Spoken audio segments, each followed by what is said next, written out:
अरे खुल जा, अरे खुल जाना। अरे अली बाबा खुल जा सिम सिम। अरे खुलता क्यों ना भूतनी के।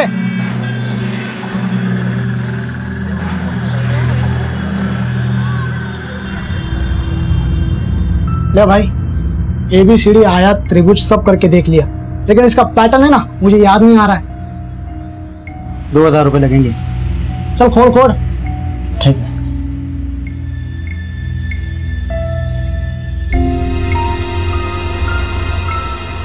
ले भाई, खुल गया, खुल गया। हाँ, और ये है पैटर्न।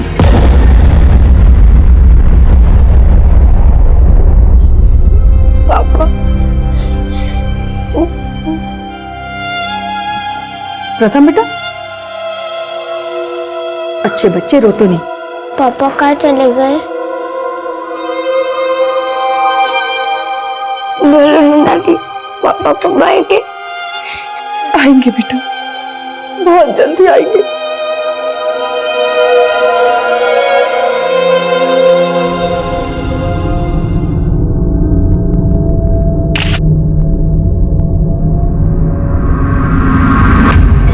सर सुदेश बत्रा के मोबाइल का IMEI नंबर ट्रैकिंग पे था। अभी अब उसके फोन में एक दूसरा सिम कार्ड एक्टिव हुआ है विकासपुरी में।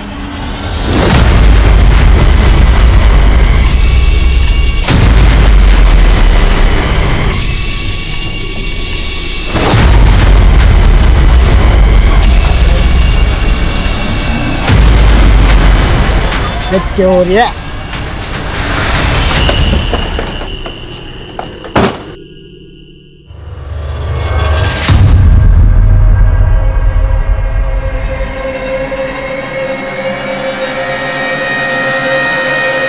रुक, इधर आ।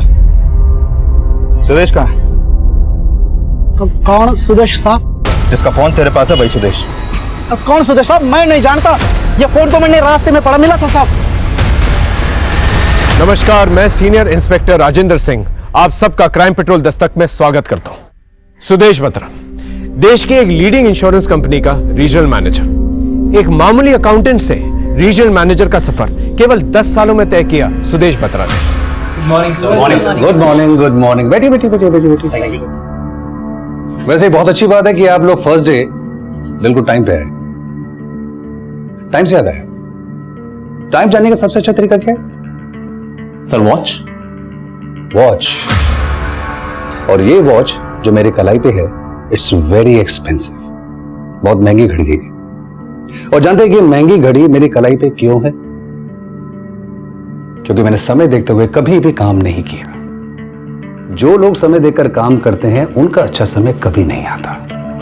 तो simple formula, work hard and make your name.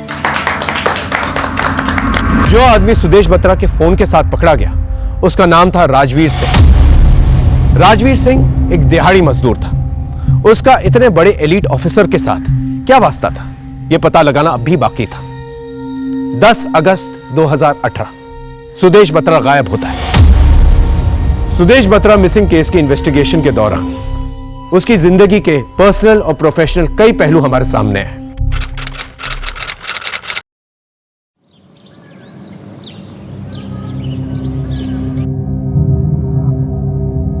Sudesh, ये क्या, चाय ठंडी हो रही है और तुम पेपर में लगे हुए हो? हाँ, आवाज कान में नहीं जाती ना? कान मरोड़ू क्या? हाँ, शुक्र है भैया, आपके तो सिर्फ कान मरोड़े जा रहे हैं, हमें तो माँ की मार पड़ती थी। लकी हो आप। गुड मॉर्निंग पापा, गुड मॉर्निंग दादी, गुड मॉर्निंग चाचा। ओए, गुड मॉर्निंग दुकान तैयार क्यों नहीं अभी तक? स्कूल जाना है क्या? मम्मी मुझे प्रदीप मामा के घर पे ले जाने वाली है।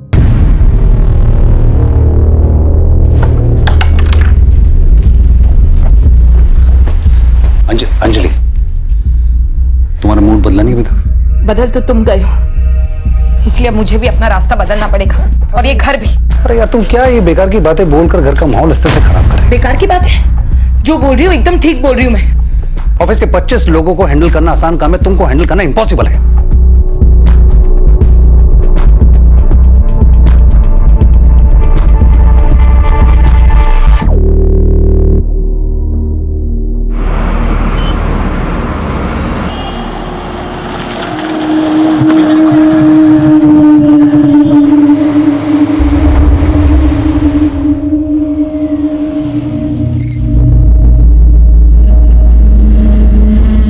मॉर्निंग साहब। Good morning.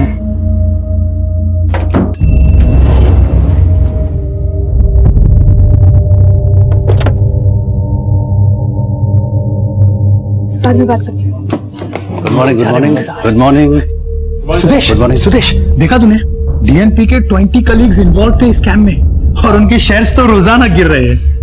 लेकिन हमारे शेयर तो बढ़ रहे हैं ना। इट्स बेटर कि हम अपने काम पे फोकस करें। Get back to work. Madhu, आज का शेड्यूल लेके आओ।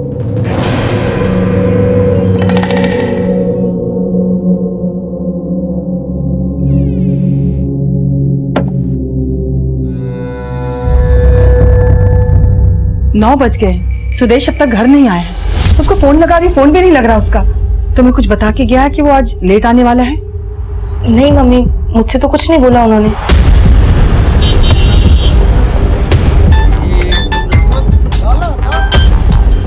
देश माँ को फोन आ रहा है। हेलो। पराग, 11 बज गए, सुदेश अब तक घर नहीं पहुंचा है। मैंने उसका फोन भी ट्राई किया, फोन बंद आ रहा है। मैंने उसके ऑफिस भी फोन किया, पता चला वो टाइम पे ऑफिस से निकल गया। बेटा मुझे बहुत बहुत फिक्र हो रही है बेटा।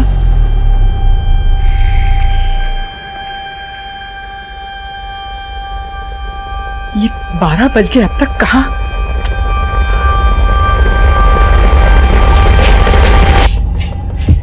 अंजलि, इतनी रात को कहाँ जा रही हो? सुदेश को ढूंढने। मैं जानती हूँ शायद वो कहाँ है। क्या वाकई अंजलि को पता था कि सुदेश उस रात कहां गया था? यह सवाल हमारी इन्वेस्टिगेशन का हिस्सा बनने वाला था, क्योंकि जब अंजलि ने मिसिंग कंप्लेंट लिखवाई थी तब उसने कहा था उसे बिल्कुल अंदाजा नहीं है सुदेश उस रात कहां गया था और ना ही किसी पे शक जताया था। 10 अगस्त 2018 की रात को सुदेश बत्रा की तलाश शुरू कर दी गई।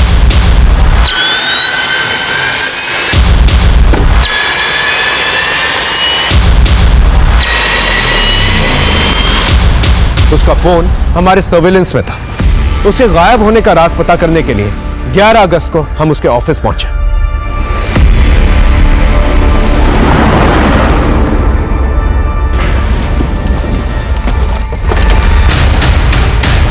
डालो सर। पूछताछ करो, मैं ऊपर देख के आया। सर।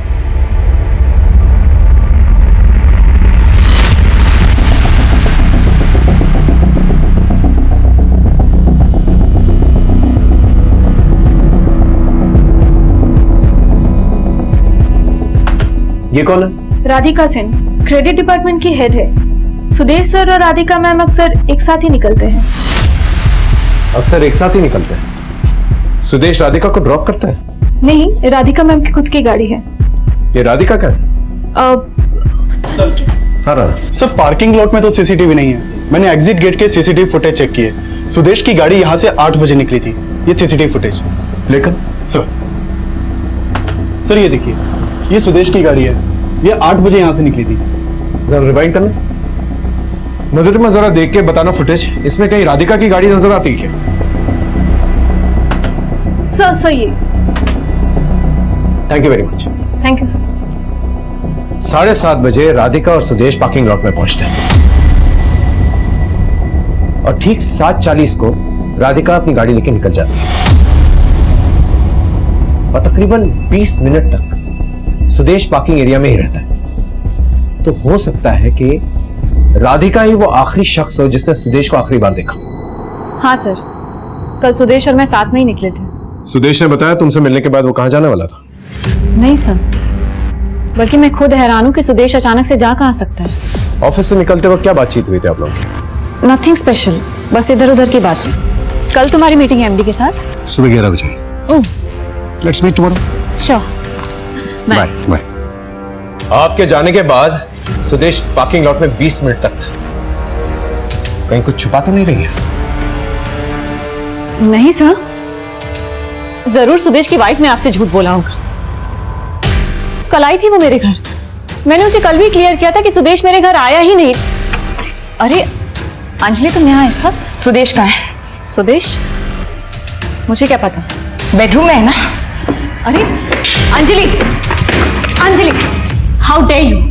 मैंने कहा ना सुदेश यहाँ नहीं है। तो सुदेश की वाइफ को शक है कि तुम्हारा और सुदेश का अफेयर है। हाँ सर, लेकिन ऐसा कुछ नहीं है सर। सुदेश भी परेशान रहता था अंजलि से, इसी वजह से। सुदेश ने बताया था मुझे कि अंजलि घर छोड़कर जाने वाली थी। और सुदेश सुदेश का यहाँ पे? मुझे नहीं पता सर। सर, पार्किंग एरिया में खून के धब्बे मिले।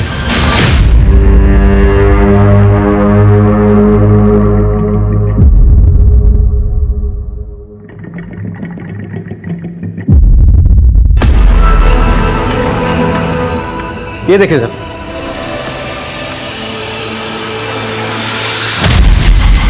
मामला सीरियस लगता है। फॉरेंसिक टीम बुलाओ और ब्लड की जांच करवाओ। पता लगाओ सुदेश का ब्लड ग्रुप क्या था और इस ब्लड से मैच करके देखो। Okay sir. पार्किंग लॉट में आने जाने वाले हर एक शख्स से पूछताछ करो और राधिका की कुंडली निकालो। पता लगाओ राधिका और सुदेश का क्या चक्कर था, और यह भी पता लगाओ सुदेश का किसी कलीग से झगड़ा हुआ था। तब तक मैं अंजलि के घर जाता हूं, ये पूछता हूं कि अगर उसे शक था सुदेश और राधिका साथ में है तो ये बात हमसे क्यों छुपाई? हाँ सर, मुझे शक है कि राधिका और सुदेश का अफेयर चल रहा है। इसी बात को लेकर मेरा और सुदेश का झगड़ा भी हुआ था। मुझे चीट कर रहे हो? मुझे तुम्हारे साथ नहीं रहना। I hate you. ठीक है, तुम्हें जो करना है करो, और अब मैं वो करूंगा जो मुझे करना है। और जब वो रात को घर नहीं आए तो मुझे लगा मुझसे बदला लेने के लिए वो राधिका के साथ, इसलिए अब राधिका के घर गई। Anjali, how dare you! मैंने कहा ना सुदेश यहाँ नहीं है। नहीं है तो देखने दो ना, रोक क्यों रही हो? अरे अंजलि, मेरी बात। राधिका, क्या चल रहा है सब? क्या हो क्या रहा है मेरे घर में? वो तो राधिका के हस्बैंड घर आ गए थे, नहीं तो मैं। हस्बैंड? हाँ सर, जैसे सुदेश मुझे चीट कर रहे हैं, राधिका अपने हस्बैंड को चीट कर रही है। अगर आपको इतना ही डाउट था तो पहले क्यों नहीं बताया हमसे ये सब? सर, मैं बात को ज्यादा आगे बढ़ाना नहीं चाहती थी। वैसे कोई और बात है जो आप हमसे छुपा रही हैं? जी बिल्कुल नहीं, ऐसी कोई बात नहीं है। सर, मैंने सुदेश के ऑफिस में काम करने वाले सभी लोगों से बात की, लेकिन सबका यही कहना है कि उन्होंने कुछ भी सस्पिशियस नहीं देखा। और मैंने सुदेश के कॉल रिकॉर्ड भी चेक किए। उसका फोन कल रात उसके ऑफिस वाले एरिया में 7:55 को ही बंद हो गया। सुदेश और राधिका ऑफिस से 7:30 बजे निकलते हैं। ठीक 7:55 पे सुदेश का फोन ऑफ होता है और ठीक 8 बजे उसकी गाड़ी पार्किंग लॉट से निकलती है, और उसके बाद पार्किंग लॉट में ये खून के धब्बे। क्या कनेक्शन हो सकता है? सर, सुदेश के कॉल रिकॉर्ड में तो कुछ भी सस्पिशियस नहीं मिला है, लेकिन हाँ, एक बात जरूर पता चली है कि सुदेश और राधिका के बीच अक्सर फोन पर काफी बातें होती थी। ये देखिए सर, वो भी देर रात तक। पर राधिका का कहना है कि वो सुदेश से किसी प्रोजेक्ट को लेकर बात करती थी। और दूसरी ओर अंजलि को लगता है कि सुदेश राधिका के साथ था उस रात। हो सकता है जो अंजलि ने ना देखा, राधिका के पति ने देख लिया सुदेश को अपने बेडरूम में। सर, मुझे लगता है सुदेश के गायब होने का कनेक्शन राधिका के घर से ही मिल सकता है।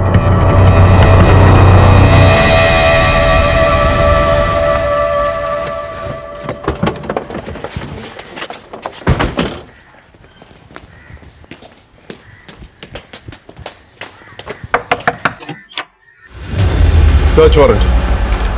सर, ये क्या कर? अच्छे से सर्च करो।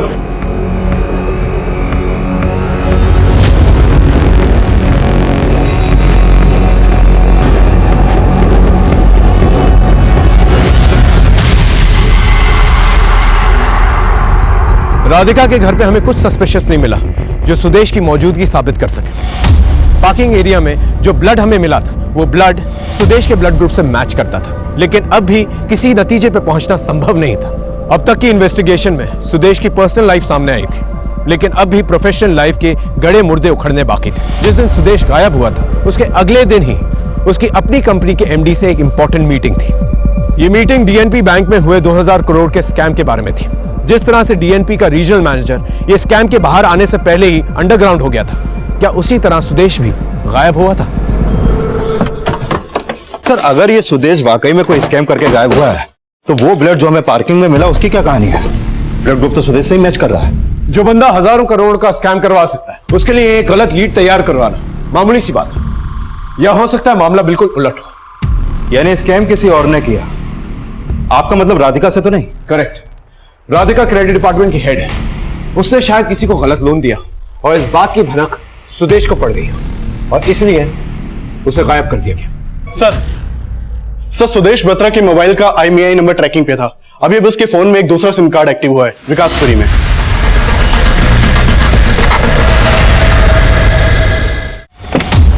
सर, इस राजवीर को बहुत तोड़ा, लेकिन वो अपने एक ही सुर पे अटका पड़ा है कि उसे सुदेश का मोबाइल विकासपुरी के पास कहीं पड़ा मिला।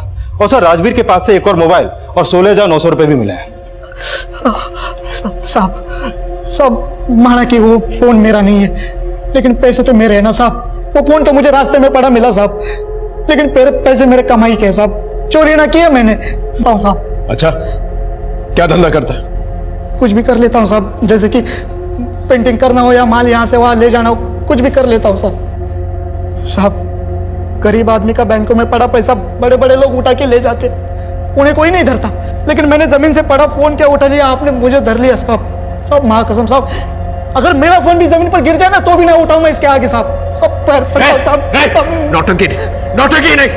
ये नौटंकी ना है साहब, दिल रो रहा है मेरा साहब, मेरा विश्वास करो साहब। मैंने कुछ नहीं किया साहब, मैंने कुछ नहीं किया। आप चाहो तो मैं आपको वो जगह भी दिखा देता हूँ जहाँ पे वो फोन मिला साहब।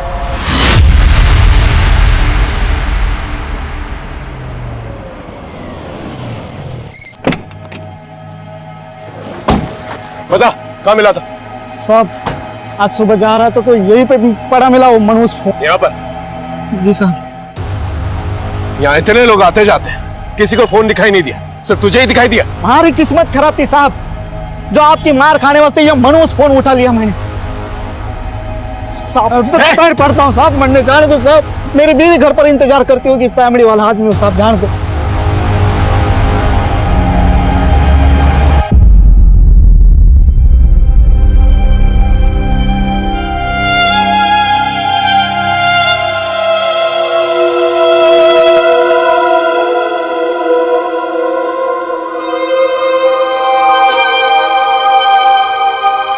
घर का माहौल खराब कर दिया तुमने, मुझे तुम्हारे साथ नहीं रहना। I hate you. ठीक है, तुम्हें जो करना करो, और मैं वो करूंगा जो मुझे करना है।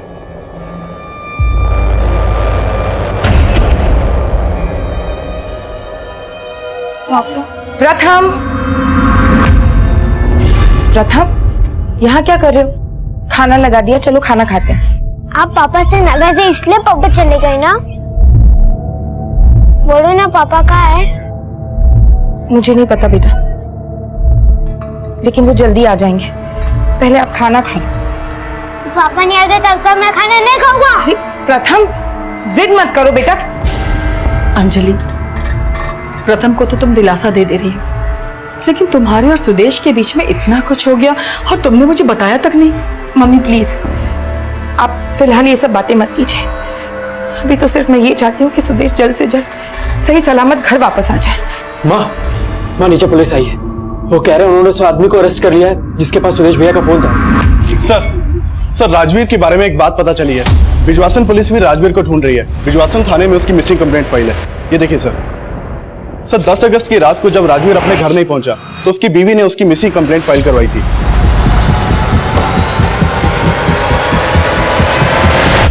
सुदेश के फोन की कहानी तो तूने सुना था, अब अपने मिसिंग होने की कहानी सुना। दरअसल 10 अगस्त को साहब हमारा डिम्पल के साथ झगड़ा हो गया था साहब। डिम्पल हमारी बीवी साहब। सुदेश की तरह इसकी भी बीवी के साथ झगड़ा हुआ था। क्या झगड़ा हुआ था? अब क्या बताऊं साहब, उस दिन क्यों, कोई कहानी नहीं सूझ रही? अरे ना साहब, कोई कहानी नहीं है। बात यह है कि डिम्पल जो है ना वो मेरी बैल्यू ना समझती साहब, हर बात पर किट करती रहती। खाना मांगो तो जाके ले लो खाना, पानी मांगो तो पी लो पानी।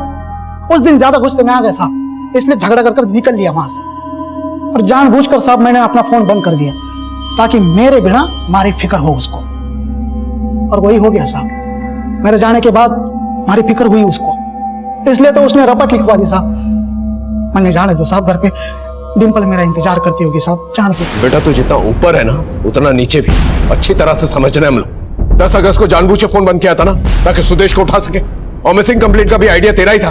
तेरी बीवी भी इन्वॉल्व है ना इसमें।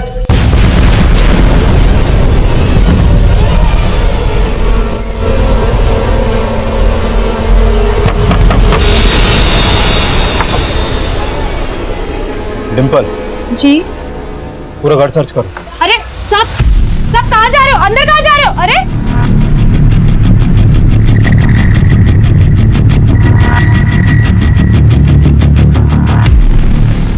ये बात कर रहे हो साहब? अगर राजवीर घर पर होता तो मैं उसकी रपट क्यों लिखवाती? मेरा घर क्यों ऊपर नीचे करने पे लग रहे हो आप? इतना भोली मत बन डिम्पल, हम सुदेश को ढूंढ रहे हैं और तुम दोनों का यही प्लान था ना कि पहले राजवीर सुदेश को गायब करेगा और फिर तू राजवीर की मिसिंग कंप्लेंट दर्ज करवाएगी ताकि हमारा शक उस पर न जाए। कौन सुदेश? सर यहाँ कोई नहीं मिला, शायद सुदेश यहाँ आया ही नहीं था। देखा? पहले ये बताओ राजवीर कहाँ है? ये क्या हो रहा है साहब? अब हमारी बीवी को भी उस सुदेश के साथ जोड़ रहे हो। अरे ना वो जानती है किसी सुदेश को, ना मैं। वो तो हम गुलवा लेंगे। सर एक अच्छी तरह से खातिरदारी करो इसकी। साहब सुन लो साहब, साहब मत मारो साहब, साहब मैंने कुछ नहीं किया साहब। शिकायत दर्ज कराने वाले को ही अंदर कर दिया। घना अन्याय है ये सब। चुप हो जा। कैसे कैसे चुप हो जाए? क्या चिल्लम चिल्ली हो रही है यहाँ पर? साहब आप सबके सब बिक गए हो साहब। मुझ गरीब पर जुल्म करके क्या मिलेगा साहब आपको? उनको क्यों नहीं अंदर करते जो विदेशों में बैठे हैं? बिल्कुल राम मिला जोड़िए तुम और तुम्हारा पति। साहब उसको छोड़ दो ना साहब। अगर वो निर्दोष है तो उसे छोड़ देंगे, वरना बहुत मार खाएगा मेरे हाथों। नहीं नहीं साहब, मारना मत साहब। उसने कुछ किया होगा तो मुझे बताएगा साहब। एक बार मिलने दो ना साहब।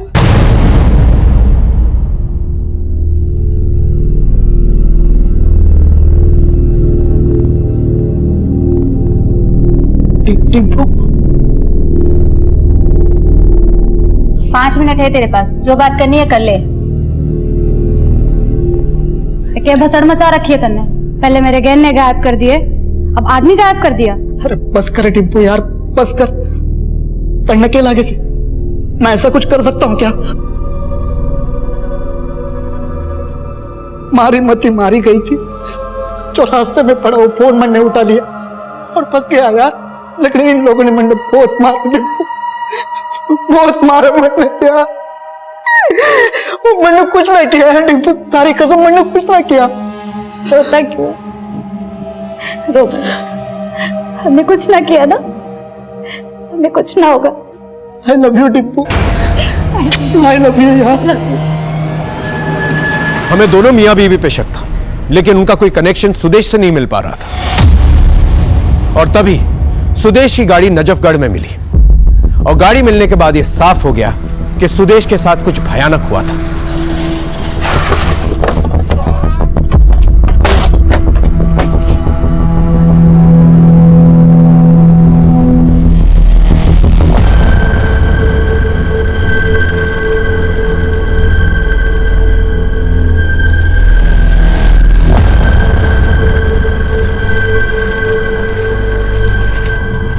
सर 3 दिन से गाड़ी यहाँ पर पड़ी थी। आसपास के लोगों को शक हुआ तो उन्होंने लोकल पुलिस को इन्फॉर्म किया।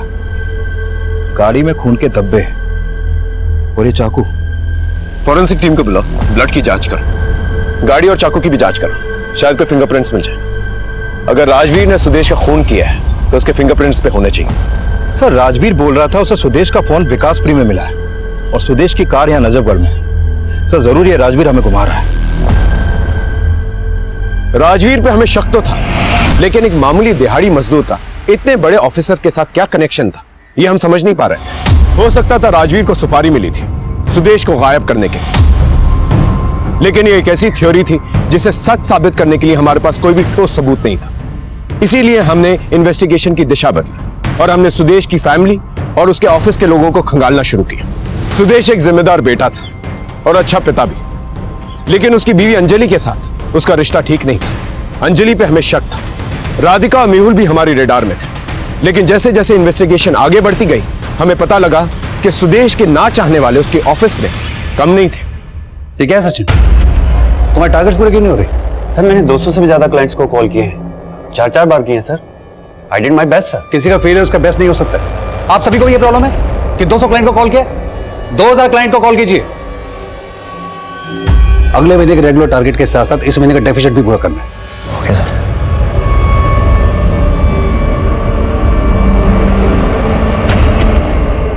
सुदेश चाहता था कि हर एम्प्लॉय उसको अपना 100% दे और कभी कभी इसी चक्कर में थोड़ा सा ओवर रिएक्ट करता था। पर मेरे हिसाब से वो एकदम सही करता था। बॉस अगर बॉस की तरह बिहेव ना करे और इजीली सेटिस्फाई हो जाए तो ग्रोथ कैसे होगी कंपनी की?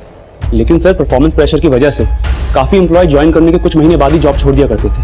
हमने सुदेश से बात भी की थी इस बारे में। गौरव तुम समझ नहीं रहे, मार्केट में इतना कंपटीशन है, अगर हम अपने स्टैंडर्ड रेज नहीं करेंगे तो हमारी कंपनी ग्रोथ कैसे करेगी? और जो कंपनी में अच्छा काम करता है हम उसे इंसेंटिव देते हैं, वो सब प्रॉब्लम। लेकिन सुदेश एक चंक ऐसा भी है जो रिजाइन कर रहा है, हमारे यहाँ ट्रेनिंग लेता है, स्ट्रेटेजी सीखता है और जाके दूसरी कंपनी ज्वाइन कर लेता है। इससे नुकसान हमारा ही है, प्लस कंपनी की इमेज खराब हो रही है। उनको ऐसा लगता है कि हमारा वर्किंग एनवायरनमेंट बहुत स्ट्रेसफुल है। हाँ तो ठीक है ना, ऐसे लोग ही यहाँ पर अप्लाई करेंगे जो स्ट्रेसफुल माहौल में काम कर सकते हैं, जिसको झेल सकते हैं। सर जो लोग प्रेशर झेल नहीं पाए वो खुद ही जॉब छोड़कर चले गए और कुछ लोगों को सुदेश ने निकाल दिया। अब ऐसे लोगों को सुदेश से कुछ ना कुछ शिकायत तो होगी ही, बट आई डोंट थिंक कि सुदेश की कभी भी किसी से कोई पर्सनल दुश्मनी रही होगी। मुझे इस कंपनी के उन सभी एम्प्लॉयज की डिटेल चाहिए जो जॉब से निकाले गए और उनकी भी जिन्होंने खुद जॉब छोड़ी। सर सुदेश सर टारगेट को लेकर स्ट्रिक्ट तो थे पर उतना ही जेनरस भी। इनफैक्ट लास्ट ईयर पूरे स्टाफ को डबल बोनस अनाउंस किया था उन्होंने और इस साल तो बोनस ट्रिपल करवाने का प्रपोजल देने वाले थे वो। इनफैक्ट वो अपने एम्प्लॉयज को खुश रखने में कोई कसर नहीं छोड़ते थे। आप भी खुश थे उनसे? जी मैं भी बहुत खुश थी। इनफैक्ट सुदेश सर बहुत ही अच्छे बॉस हैं। इस मधुरिमा के भी कुंडली निकालो, बहुत तारीफ करी अपने बॉस सुदेश की। ये सुदेश की पर्सनल असिस्टेंट थी, तो हो सकता है पर्सनल रिलेशन भी डेवलप हुए हैं दोनों के बीच में। Okay sir.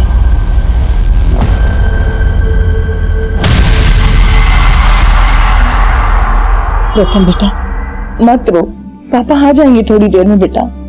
कितना वेट करूं दादी, पापा आपकी याद आ रही है।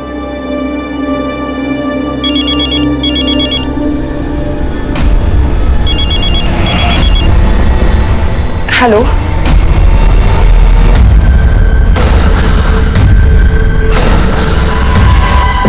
सर राजवीर की बीवी डिंपल के बारे में एक खबर पता चली। सर ये डिंपल प्रोस्टिट्यूट थी। इसके बहुत सारे क्लाइंट्स थे पहले, लेकिन राजवीर से शादी करने के बाद उसने वो सब काम छोड़ दिया। डिंपल एक प्रोस्टिट्यूट थी। डिंपल जैसी लड़की का उसके पति राजवीर का सुदेश के साथ क्या कनेक्शन हो सकता है? लगता है डिंपल से मिलना पड़ेगा। अंजलि क्या हुआ? तू रो क्यों रही है? किसका फोन था? अरे तू चुप क्यों है, बोलते क्यों नहीं? मम्मी सुदेश किडनैप हो गए। किडनैपर का कॉल था। हेलो सुदेश की बीवी है ना तुम? कौन बोल रहा है? ये जानने की जरूरत नहीं है। अगर सुदेश को जिंदा देखना है तो तुझे 50 लाख देने होंगे।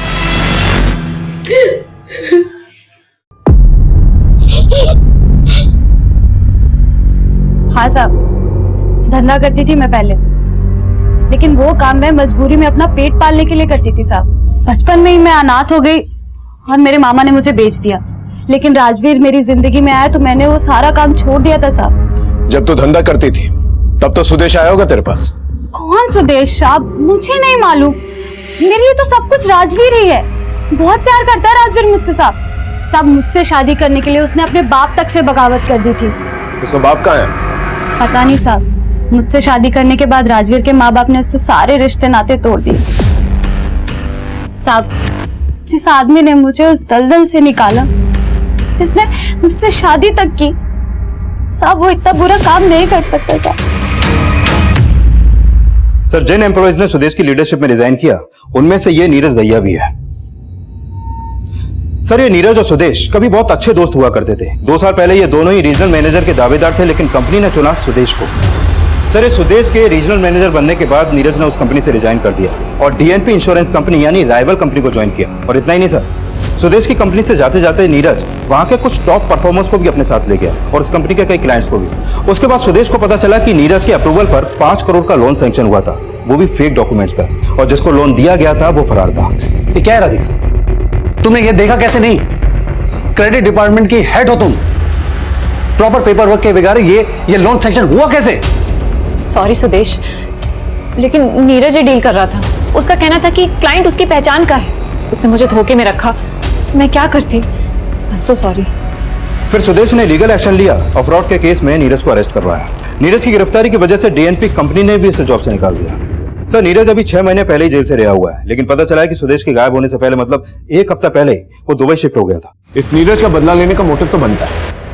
हो सकता है दुबई शिफ्ट होने से पहले इसने सुदेश को गायब करने का पूरा प्लान तैयार किया। पॉसिबल है सर, और इसमें राधिका भी शामिल हो सकती है, क्योंकि जेल से रिहा होने के बाद नीरज और राधिका के बीच फोन पर अक्सर बातें होती थी और राधिका के कॉल रिकॉर्ड में नीरज का नंबर भी शो हो रहा है। ये राधिका का नाम सुदेश की पर्सनल और प्रोफेशनल लाइफ दोनों में उछल गई। पता लगाना होगा ये दोनों का क्या चक्कर है।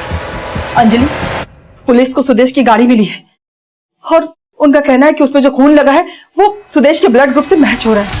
और तुम कह रही हो कि सुदेश किडनैप हो गया और किडनैपर्स तुमसे फिरौती मांग रहे हैं। मुझे कुछ ठीक नहीं लग रहा है। मैं पुलिस को इन्फॉर्म करती हूँ। नहीं मम्मी, अगर हमने पुलिस को इन्फॉर्म किया और किडनैपर्स ने सुदेश को कुछ कर दिया तो? माँ भाभी ठीक कह रही है, हम पुलिस को इन्फॉर्म करने का रिस्क नहीं ले सकते, हमें उन किडनैपर्स की कॉल का वेट करना चाहिए। माँ आप एक काम करो, आप पैसों का इंतजाम करो।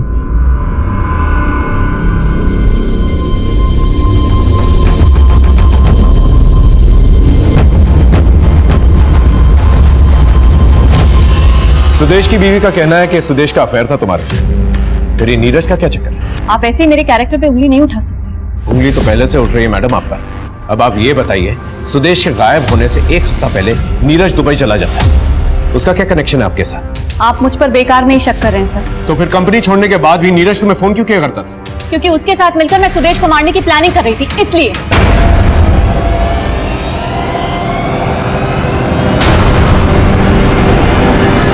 यही सुनना चाहते थे ना आप? लेकिन ऐसा कुछ नहीं है सर। नीरज मुझे कॉल करता था, मैंने कभी उसे सामने से कॉल नहीं किया। आप चाहे तो इन्वेस्टिगेट कर सकते हैं।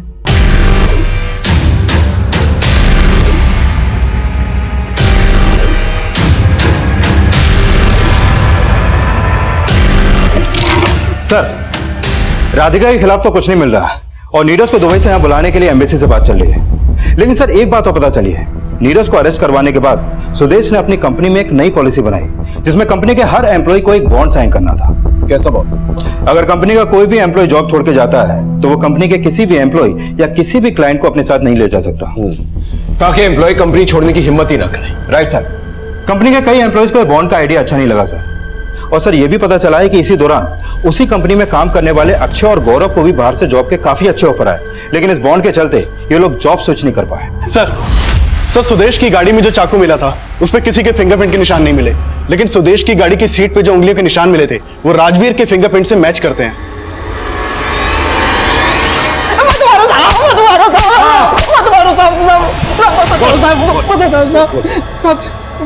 मैंने पहले आपसे झूठ बोला था साहब, वो मोबाइल वाली बात भी झूठी थी साहब। दरअसल मैं उस रात नजफगढ़ से जा रहा था साहब, तो तुम्हारी नजर एक गड्ढे के ऊपर गई साहब। उसका दरवाजा खुला था, मैंने अंदर झांक कर देखा तो अंदर एक आदमी की लाश थी, शायद सुदेश की लाश होगी साहब।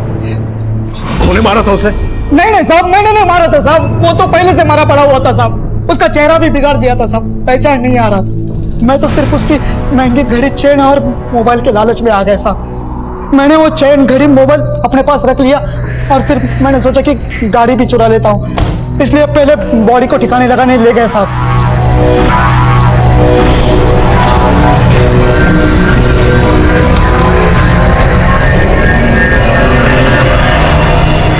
साहब बाद में मैंने जो है ना वो गाड़ी चुराने का आइडिया ड्रॉप कर दिया साहब, क्योंकि उसमें खून लगा था। बॉडी के पर्स से मुझे 4 कार्ड और 2000 रुपये कैश मिला, जो मैंने मेरे पास रख लिया साहब। घड़ी और चैन बेचकर 15,000 रुपये मिल गए थे, उसमें से 2100 रुपये का मोबाइल बना दिया। बाकी सब जो थे वो सब मेरे पैसे थे साहब। कुल मिलाकर 16,900 थे, जो आपको मेरी जेब से मिली। मैंने कुछ ना किया साहब, और मैंने कोई सुपारी भी ना ली साहब। आप चाहे तो मैं आपको वो जगह भी दिखा देता हूँ जहाँ पे मैंने वो बॉडी फेंकी थी। साहब इतना पीटो इसे कि झूठ के कीटाणु हमेशा के लिए मर जाए। मैं सच कर रहा था, मत मारो साहब। हेलो, पैसे का इंतजाम हुआ क्या? हाँ हो गया है, लेकिन सुदेश का है। उनका बेटा उनसे बात करने के लिए तरस रहा है। प्लीज एक बार बात करा दो प्लीज। हाँ।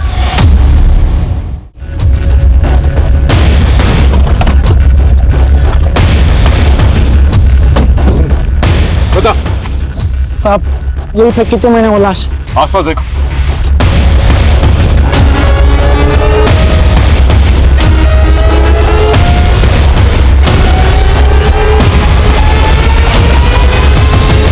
सर यहाँ आसपास तो कोई बॉडी नहीं मिली है।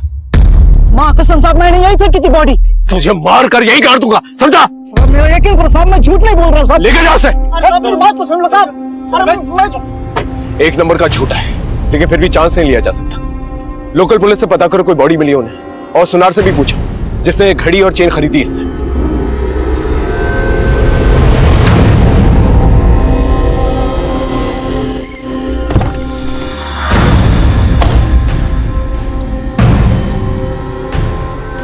वो सुनार ने मान लिया था कि राजवीर से उसने 15,000 रुपए देकर वो घड़ी और चेन खरीदी थी, लेकिन नरेला पुलिस ने बताया कि उन्हें उस डंप एरिया में कोई लाश नहीं मिली थी। लेकिन राजवीर अब भी अपनी बात पर अटल था। उसने कहा कि उसने वो बॉडी उसी डंप एरिया में फेंकी थी। अगर वाकई में उसने ऐसा किया था तो फिर वो लाश गई कहां थी?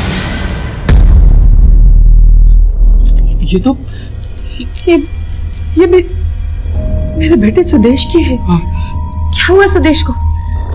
देखिए, फिलहाल हमें कोई लाश नहीं मिली है, लेकिन जिस आदमी के पास सुदेश का फोन बरामद हुआ था उसने कहा उसे गाड़ी में एक लाश मिली थी, लेकिन उसका चेहरा इतना बिगड़ा हुआ था कि उसे पहचानना बहुत मुश्किल था, और वहीं पर ये सारी चीजें मिली। लेकिन जब हम उस जगह पर पहुंचे वहां कोई लाश नहीं थी। अब पूरे दावे के साथ तो नहीं कह सकते हैं, लेकिन हो सकता है कि राजवीर ने सुदेश को मारा।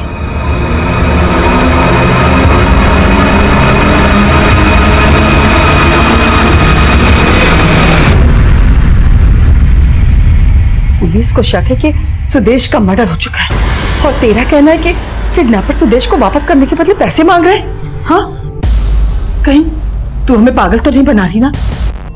तू नहीं कहीं सुदेश को कुछ ऐसा वैसा नहीं किया ना?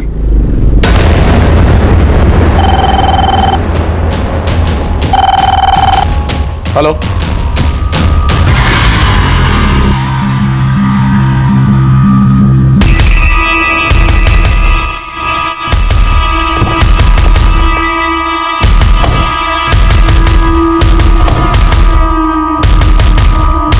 मैं झूठ नहीं बोल रही हूँ सर, किडनैपर का कॉल आया था।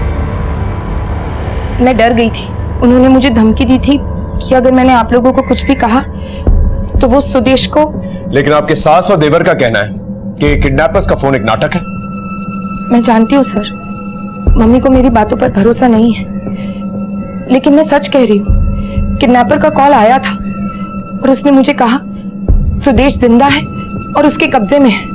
वो नंबर दीजिए जिससे किडनैपर्स ने फोन किया था। सर राजवीर बता रहा था कि बॉडी का चेहरा पूरी तरह से बिगाड़ा हुआ था, और जहां उसने बॉडी डंप की वहां बॉडी नहीं मिली, और सुदेश की फिरौती का कॉल। सर ये चक्कर को समझ में नहीं आ रहा है। पता करो सुदेश की बीवी ने जो नंबर दिया है वो कहाँ का है, सब समझ में आ जाए। सर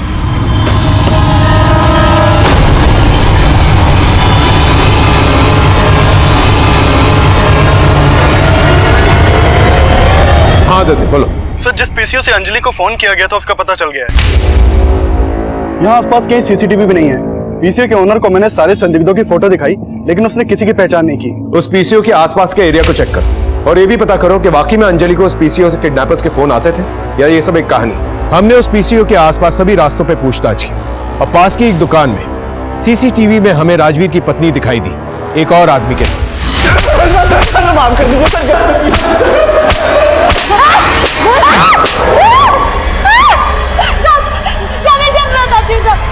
मैडम को सूर करेगा साहब, मेरा कोई हाथ ना है सुदेश को गायब कराने में।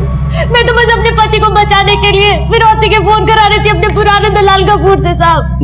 मैंने सिर्फ कॉल किया था सर, उसके बदले में डिंपल ने मुझे पैसे दिए थे सर, और मुझे कुछ नहीं पता सर।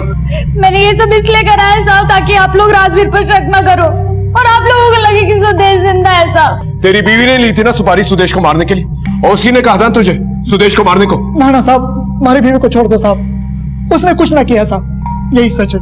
अब सच चाहे जो भी हो, केस तो यही बनेगा। तू और तेरी बीवी हमेशा के लिए जाएंगे अंदर, क्योंकि वो भी फंस चुकी है फिरौती का फोन करवा के। ना साहब, डिंपल ने कुछ ना किया साहब। मैं आपको बताता हूँ साहब सच क्या है, पूरा सच। झूठ का एक भी खतरा मिला ना मुझे तो मार कर यहीं गाड़ दूंगा, समझा? बोल। साहब मैंने ही मारा था सुदेश को। मैंने लोन पे स्कूटी ली थी साहब, डिंपल के कहने पर। उसकी किस्त चुका नहीं पा रहा था साहब, बार बार बैंक वाले फोन करते थे और स्कूटी उठाने की धमकी देते थे। इसलिए फिर मैंने चोरी करने का प्लान बना लिया साहब। मैंने देखा कि इन बड़ी बड़ी कंपनियों में काम करने वाले लोग चलता फिरता पैसों का शौकेस है। मैंने सोचा इन लोगों को लूट कर मेरी स्कूटी की किस्त चुक सकती है। मैंने नोट किया साहब कि लूटने के लिए बड़े बड़े बिल्डिंग के पार्किंग का एरिया बेस्ट होता है, वो भी रात के टाइम में। मैं सिर्फ डरा कर लूटने वाला था साहब, इसलिए जैसे ही वो सुदेश गाड़ी में बैठा मैं उसके पीछे जाके बैठा साहब।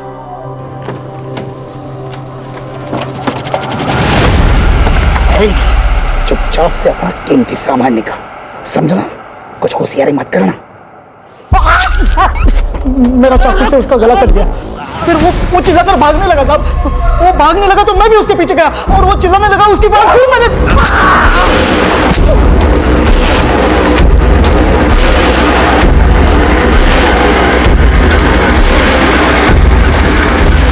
उसके बाद मैंने सुदेश को गाड़ी में डाला और पार्किंग से निकल लिया साहब।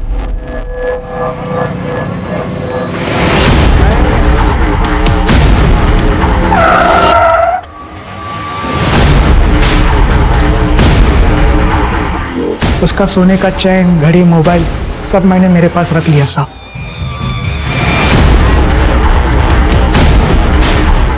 फिर उसकी बॉडी खंडवाला के जंगल में ले जाकर फेंक दी।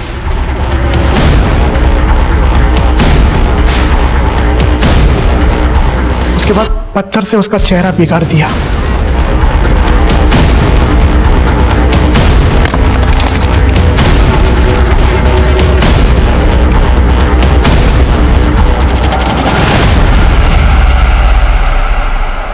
और उसकी गाड़ी नजाबगढ़ के सुनसान एरिया में छोड़ा है साहब।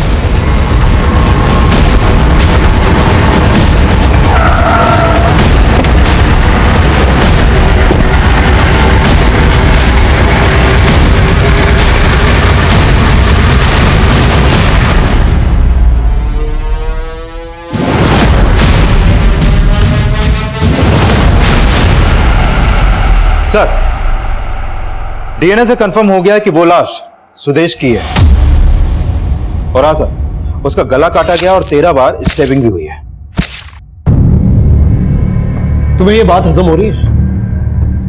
राजवीर को अपनी स्कूटी की किस्त चुकानी थी, इसीलिए उसने ये सारा प्लान रचा। और जब सुदेश चिल्लाने लगा तो राजवीर ने उसे मार डाला। लेकिन 13 बार स्टैबिंग करके उसका चेहरा बिगाड़ के इतनी दूर ले जाके उसे फेंकने की क्या जरूरत थी? और जिस तरह से ब्रूटल किलिंग हुई है उसे देख के तो लगता है जैसे किसी ने पर्सनल दुश्मनी निभाई है। सर, सुदेश को अकेले इस तरह मारना और फिर इसकी लाश को गाड़ी में डालकर दूर जंगल में ले जाकर फेंक देना, सर ये किसी एक आदमी का तो काम नहीं हो सकता, वो भी राजवीर के साइज का। जरूर इस राजवीर के साथ कोई ना कोई तो शामिल है सर।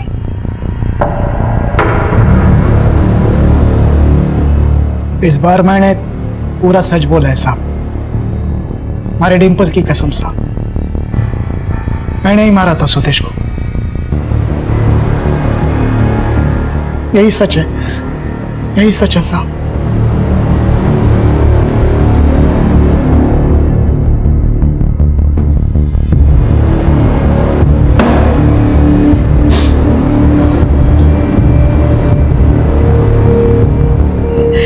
सिर्फ कुछ पैसों के लिए सुदेश को मार डाला उस आदमी ने। यकीन नहीं होता। What do you mean by यकीन नहीं होता है? अब तो उसके ने खुद जुर्म कबूल कर लिया है, तो फिर डाउट करने की बात ही कहां से आती है? और वैसे भी कोई अपने सर पे इतना बड़ा इल्जाम क्यों लेगा? Anyway, let's get back to work. MD sir ने बोला है अब सुरेश के जाने के बाद मुझे उसका काम देखना है।